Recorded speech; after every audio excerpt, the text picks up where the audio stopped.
இன்னைக்கு நம்மளோட நிகழ்ச்சியில ஒவ்வொரு கண்டுபிடிப்புகளும் ரொம்ப அற்புதமாவே இருந்ததில்ல. சோ அடுத்ததான் நம்ம பார்க்க போற கண்டுபிடிப்பு சுரேஷ் அவங்களோட இருந்தாங்க. சோ இன்னைக்கு பார்த்தோம் அப்படின்னா அதிகமா சைக்கிள் அப்படின்றது யாருமே யூஸ் பண்றதே இல்லாம போயிடுச்சுங்க. ஏன் அப்படின்னா எல்லாரும் வந்து ஒரு இடத்துல இருந்து இன்னொரு இடத்துக்கு போகணும் அப்படின்றதுக்காக வெஹிக்கிள்ஸ் அதாவது பைக் யூஸ் பண்றாங்க, கார் யூஸ் பண்றாங்க. சோ அதனால வீட்லயே பார்த்தோம் அப்படின்னா இந்த சைக்கிளிங் மிஷின் எல்லாம் வச்சுட்டு ஃப்ரீ டைம் வந்து ஒர்க் பண்ணிட்டு இருக்காங்க. சோ அந்த ஒர்க் மூலியமா பார்த்தோம் அப்படின்னா இன்னைக்கு நம்மளுடைய சிட்டிஸ்லயும் சரி நம்மளுடைய வில்லேஜ்லயும் சரி கரண்ட் ப்ராப்ளம் அதிகமாவே இருக்குதுங்க. சோ அதுக்கான சொல்யூஷன் சேர்த்து ஒர்க் பண்ணா எப்படி இருக்கும் அப்படி யோசிச்சுதான் கண்டுபிடிச்சிருக்காங்க. சோ அதோட யூசேஜ் என்ன அப்படின்றத இப்ப நம்மளும் தெரிஞ்சுக்கலாம். என்னோட பேர் சுரேஷ். நான் புதுத்துல வச்சுட்டு இருக்கேன். 750 வாட்ஸ் சைக்கிள் ஜெனரேட்டர் கண்டுபிடிச்சிருக்கேன்.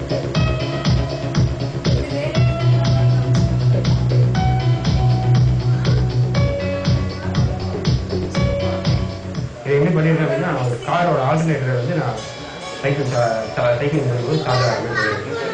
ஆன்டிபயோட்டிக் அதிகம், ரொம்ப வேகமாக சார்ஜ் ஆகும். குடும்பத்தில் இருக்கிற 4 பேர் சேர்ந்து ஒரு 2 மணி நேரமாக அவங்க வச்சிங்கன்னா எலக்ட்ரிசிட்டி நம்ம நம்பலாம். நம்ம எலக்ட்ரிசிட்டி பில் பற்றி நம்ம மழை டைமில் பவர் கட் ஆகும்போது கரண்ட் இல்லை, கரண்ட் வந்து ஒரு நாள் ஃபுல்லாக இல்லைன்னா நம்ம மோட்டர் போட முடியாது, தண்ணி டேங்க்ல இருக்காது. அந்த டைம்லாம் வந்து இந்த ஜெனரேட்டர் பேட்டரி சார்ஜ் பண்ணி மோட்டர் போட்டுக்கலாம், தண்ணி பிரச்சனை இருக்காது. டாக்டர் சொல்கிறாங்க எல்லாம் எக்ஸசைஸ் பண்ணுங்கன்னு சொல்கிறாங்க. வீட்டிலே ஜிம்முக்கு போகிறதும் கஷ்டமாக இருக்கும். வீட்டிலே இது மாதிரி ஒரு ப்ராடக்ட் இருக்கும்போது எலக்ட்ரிசிட்டியை மிச்சப்படுத்துறதுக்காக இதை யூஸ் பண்ணுவாங்க, சைக்கிளிங் பண்ணாங்க, அவங்களும் ஃபிட்டாக இருப்பாங்க. நம்ம இதோட எனர்ஜி வந்து நமக்கு வேஸ்ட்டாக போகுது. இருக்குது ஆல்ரெடி நிறைய டிவைஸ் இருக்குது, சைக்கிளிங் டிவைஸ்லாம் இருக்குது. அதில் பிரேக் அப்ளை பண்ணி நம்ம எனர்ஜியை லாஸ் பண்ணிட்டு தான் இருக்கும். சரி, அந்த எனர்ஜி அப்படியே எலக்ட்ரிசிட்டி எனர்ஜியாக கன்வெர்ட் பண்ணலான்ற ஒரு எய்மில் வருவாங்க தான் இந்த ப்ராடக்ட். எவ்வளோ லோட் கொடுக்கணுமோ அவ்வளோ லோடு வந்து நமக்கு அப்படியே எலக்ட்ரிசிட்டியாக வெளியே வரும். ஒரு நாளில் ஒரு 4 மணி நேரம் 5 மணி நேரம் பவர் கட் ஆனால் இன்வெர்டர் பேக்கப் நமக்கு கிடைக்கும். 2 நாள் பவர் கட் ஆச்சுன்னா என்ன ஆகும், இன்வெர்டர் பேட்டரியும் உருவாயிடும். அந்த மாதிரி டைமில் நம்ம வீட்லேயே நம்ம இந்த சைக்கிள் ஜெனரேட்டரில் மெரிக்கிறது மூலமாக நம்ம பேட்டரியை சார்ஜ் பண்ணும்போது ஈஸியாக நமக்கு 2 நாள் 3 நாள் பவர் கட் கூட நம்ம ஃபேஸ் பண்ணலாம். ப்ளஸ் இதோட அவுட்புட்டில் நம்ம மோட்டர் போடலாம். ஸோ நம்ம எலக்ட்ரிசிட்டி நம்ம கவர் பண்ண வேண்டாம். அதே நேரத்தில் பார்த்தீங்கன்னா வீட்டில் இருக்கிற 4-5 பேர் இருப்பாங்க, இந்த ஃபேமிலியில் 5 மெம்பர்ஸ் இருக்காங்க. அவங்களும் ஒரு ஹாஃப் அன் ஹவர் வச்சா கூட 2 மணி நேரத்தில் நமக்கு தேவையான கரண்ட்டை நம்ம கரண்ட் எடுத்துடலாம்.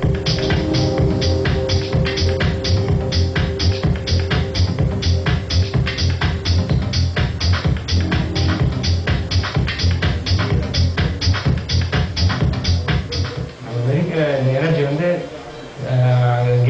கியர் பாக்ஸ் போகுது, கியர்லேருந்து அது வந்து ஆல்டர்னேட்டருக்கு போகுது. ஆல்டர்னேட்டர்லேருந்து அந்த ப்ரொடியூஸ் ஆகிற எனர்ஜி வந்து பேட்டரிக்கு சார்ஜ் ஆகும். பேட்டரியிலேருந்து நம்ம இன்வெர்டரில் எடுத்து இன்வெர்டர் நம்ம இன்வெர்டர் மூலமாக மிக்சி, கிரைண்டர், மோட்டர் இதெல்லாம் போடலாம். இப்போ சைக்கிள் பண்ணிட்டு இருக்காரு. இதுலேருந்து இந்த கியரோட இன்புட் டாப் இது low top, high top output. அதனால் இந்த கியர் செட்டப் என்ன பண்ணுறது, இங்கே இருக்கிற எனர்ஜியை வந்து இங்கே நல்லா நமக்கு ஈஸியாக ரொட்டேட் ஆகிற மாதிரி அதை கன்வெர்ட் பண்ணி கொடுக்குது. இதுலேருந்து ஆல்டர்னேட்டர் பெல்ட் போட்டு ஆல்டர்னேட்டர் கொடுத்துருங்க. டைமிங் பண்ணும்போது இந்த ரோல் ஆகும்.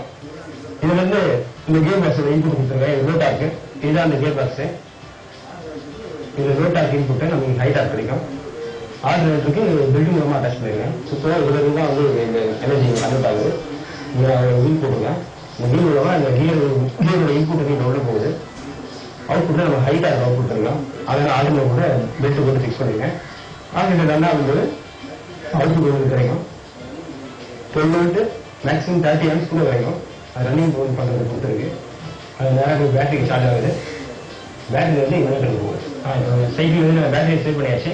இப்போ அந்த பேட்டரி வந்து இன்வெர்டருக்கு வந்த பவரை இப்போ மிக்சி போட்டு நான் உங்களுக்கு போட போகிறேன். இது மூலமாக மிக்சி, கிரைண்டர், ட்ரில்லிங் மிஷின் கூட போட்டுக்கலாம். ஹோம் அப்ளையன்ஸ் எல்லாருமே மேக்ஸிமம் யூஸ் பண்ணிக்கலாங்க. இன்வெர்டரை பொறுத்து நமக்கு அவுட்புட் கிடைக்கும். உங்களுக்கு பேட்டரி மூலமாக சார்ஜ் பண்ணிக்கலாம். எந்த இன்வெர்டர்லாம் போட்டாலும் நீங்கள் அந்த இன்வெர்டருக்கு ஏற்ற மாதிரி பவர் யூஸ் பண்ணிக்கலாம். இந்த 750 வாட்ஸ் சைக்கிள் ஜெனரேட்டர் மூலமாக நம்ம வீட்டில் இருக்கிற ஹோம் அப்ளையன்ஸ் எல்லாத்தையும் யூஸ் பண்ணிக்கலாம். மிக்சி, கிரைண்டர் எல்லாத்தையும் போட்டுக்கலாம். நகர்ப்புற பெண்கள், கிராமப்புற பெண்களுக்கு ரொம்ப உபயோகமாக இருக்கும். அவங்களும் ஃபிட்டாக இருப்பாங்க. வீட்டில் கரண்ட் போச்சுன்ற கவலை இருக்காது. அவங்களுக்கு நல்ல ஒரு யூஸ்ஃபுல்லான ப்ராடக்ட்டு. எவ்வளோ ரொம்ப சீப்பாக கொடுக்க முடியுமோ மக்களுக்கு சீக்கிரமாக கொண்டு போய் சேர்த்து ஆர்டி இருக்கு, சீக்கிரமாக கொண்டு போய் சேர்த்துருவாங்க. எவ்வளவு அழகா நம்ம சுரேஷ் வந்துட்டு ஒரு சின்ன சைக்கிளிங் மூலியமா வந்துட்டு ஒரு பேட்டரியில கரண்ட் சேவ் பண்ணி அந்த கரண்ட் வச்சு வீட்டில் இருக்க ஹோம் அப்ளையன்ஸ் யூஸ் பண்ற மாதிரி கண்டிப்பா கண்டிப்பா ஒரு பாராட்டி ஆகும், ஒரு பாராட்டக்கூடியது தான். இன்னைக்கு நம்மளுடைய சிகரம் ஒரு நிகழ்ச்சியில வந்த ஒவ்வொரு கண்டுபிடிப்புகளும் ரொம்ப அற்புதமாவே இருந்திருக்கும் நான் நம்புறேன். மீண்டும் அடுத்த சிகரம் தொடர் நிகழ்ச்சியில வேறு பல கண்டுபிடிப்புகளோட உங்களை நான் சந்திக்கிறேன். Until then, it's Tara Welcome. உங்களுக்கு பிரியா. நேயர்களே, உங்களுடைய கண்டுபிடிப்புகளும் இந்நிகழ்ச்சியில் இடம்பெற வேண்டும்.